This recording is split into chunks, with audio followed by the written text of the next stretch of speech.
So hello mga boss, Louie to review sa akong CAD operator. Ngayon naman tuturuan ko kayo kung paano mag-flat bearing sa AutoCAD na mas mabilis. Kaya huwag natin patagalin pa. Simulan natin, intro.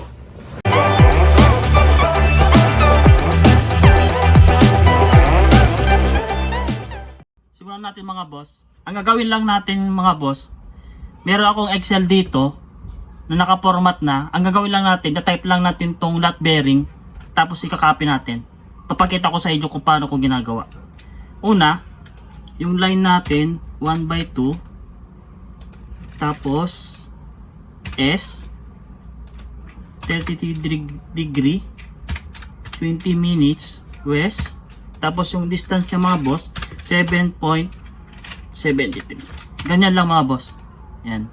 Naka-automatic na siya boss oh. Yan. Tapos yung 2/3. Yan. Type lang natin lahat mga boss to. Flat bearing. Dito sa Excel. Tapos 61 degree. 26 minutes. Tapos west. Tapos 23.19 meter. Yan. Next natin 3/4. North.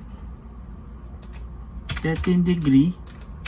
57 minutes is. Delete natin yan.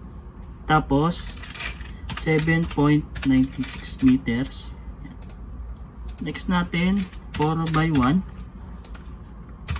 south 61 degree 26 minutes. Tapos is. Tapos distance mga boss 25.85. Yan. Ito naka-automatic na boss. Ang gawin nyo lang boss, ito, click nyo lang to. Tapos punta kayo dito sa dulo nya. I-drag nyo lang siya pababa. Pag may nakikita kayo plus sign na ganyan, tapos drag nyo lang. Yan. Delete natin to, hindi natin kailangan. Ito lang kailangan natin. Itong Excel na to mga boss, naka-automatic na siya. Ang gagawin lang natin, i-copy lang natin to. Control N. Highlight nyo lahat. Ito. Tapos Control C. Punta tayo sa CAD. Ito mga boss, yan. Type nyo lang PL or P-line. Yan, yan. Nakikita nyo yan. Punta lang kayo sa baba. Ibaba nyo lang to. Yan.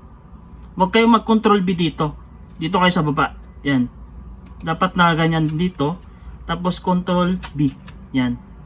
Escape. Ayan. Kukuha natin yung flat bearing na. Ayan mga boss oh. Ayan.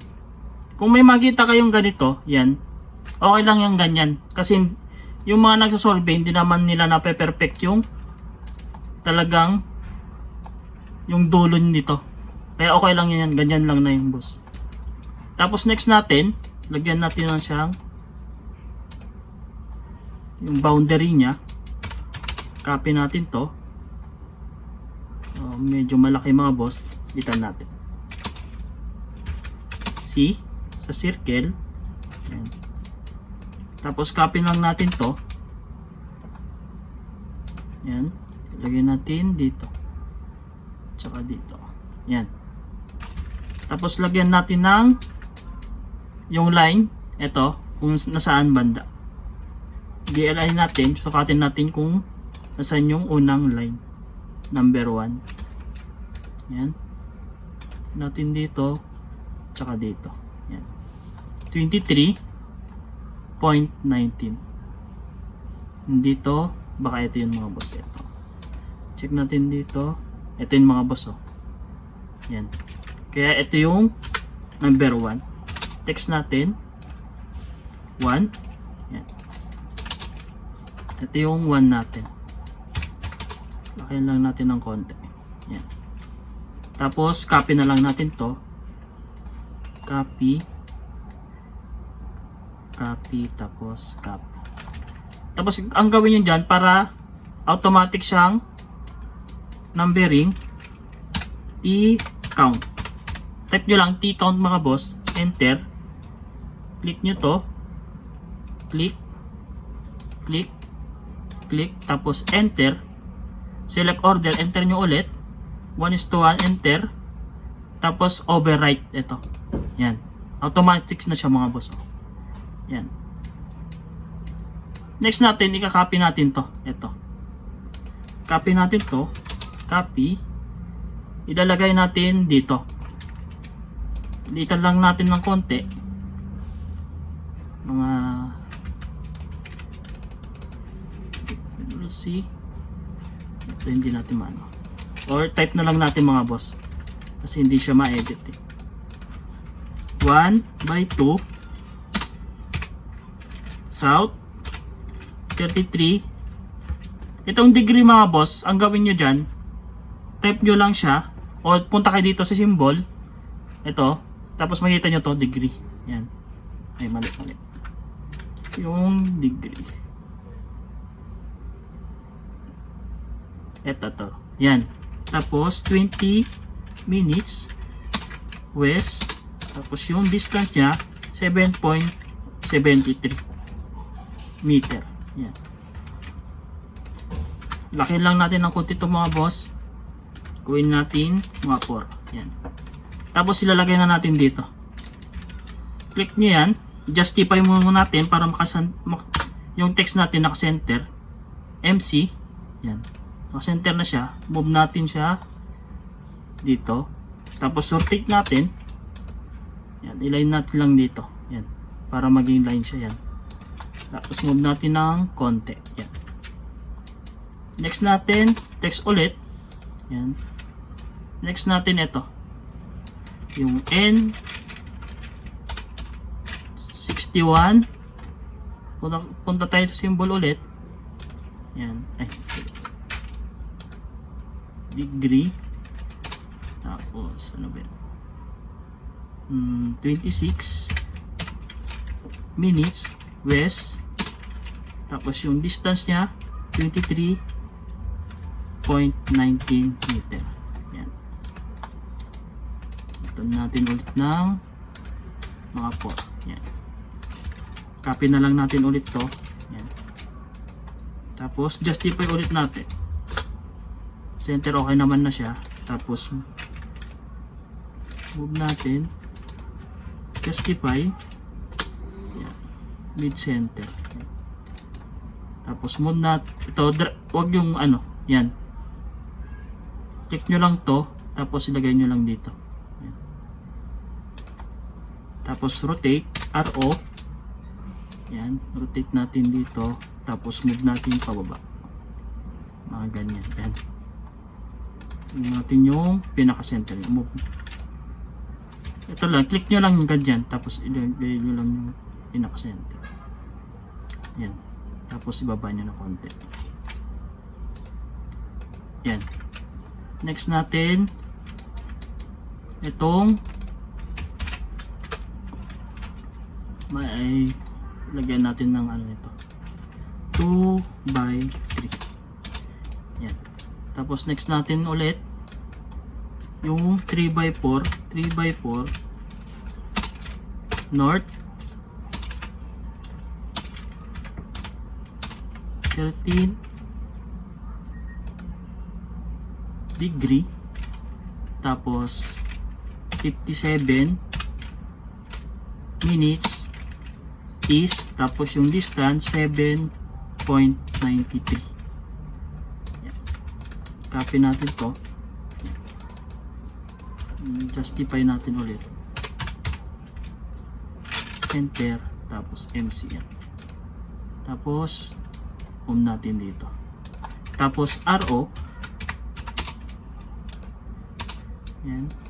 Tapos natin. Tapos move. Yan.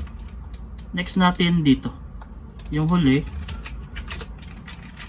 4/1 south.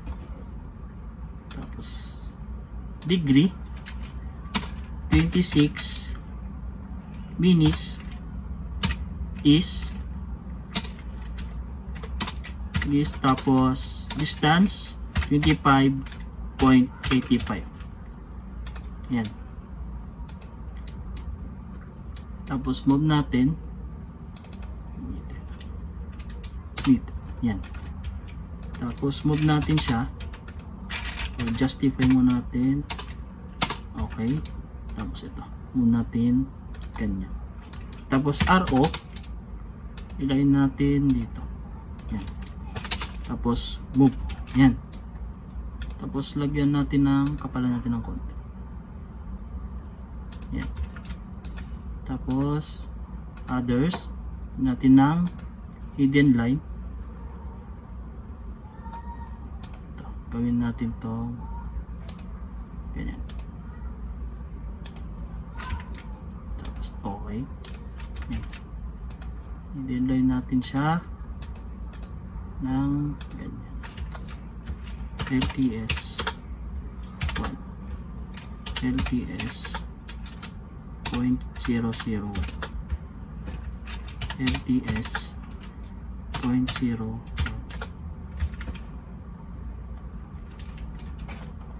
tapos LTS natin para 0.1 yan.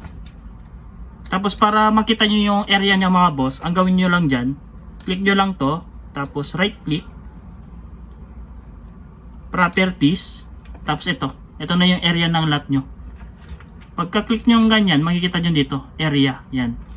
Text natin,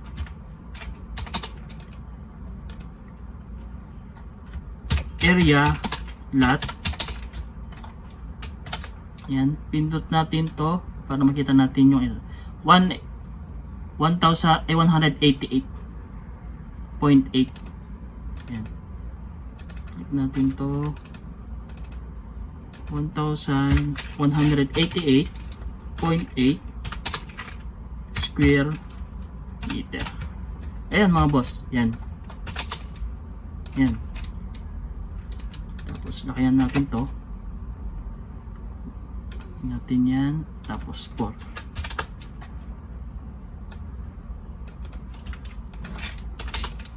Yan. Ganun lang kadali mga boss. Nakuha natin yung plot, kung paano mag-plot bearing sa AutoCAD. Sobrang dali. Ang gagamitin nyo lang ay yung Excel. Etong Excel na to, ilalagay ko sa link sa baba. I-download nyo na lang. Tapos gamitin nyo na. Etong Excel na to, naka-format na to. Yan. Ang gagawin nyo lang, i-type nyo na lang yung plot bearing ng dito sa Excel. Tapos i-copy nyo na lang. Para yung ginawa ko. Yan. So hanggang dito na lang mga boss. Sana meron kayong ulit natutunan sa akin. Itong ginawa natin ngayon kung paano mag-plot ng lot bearing sa AutoCAD. Kaya bye-bye na mga boss.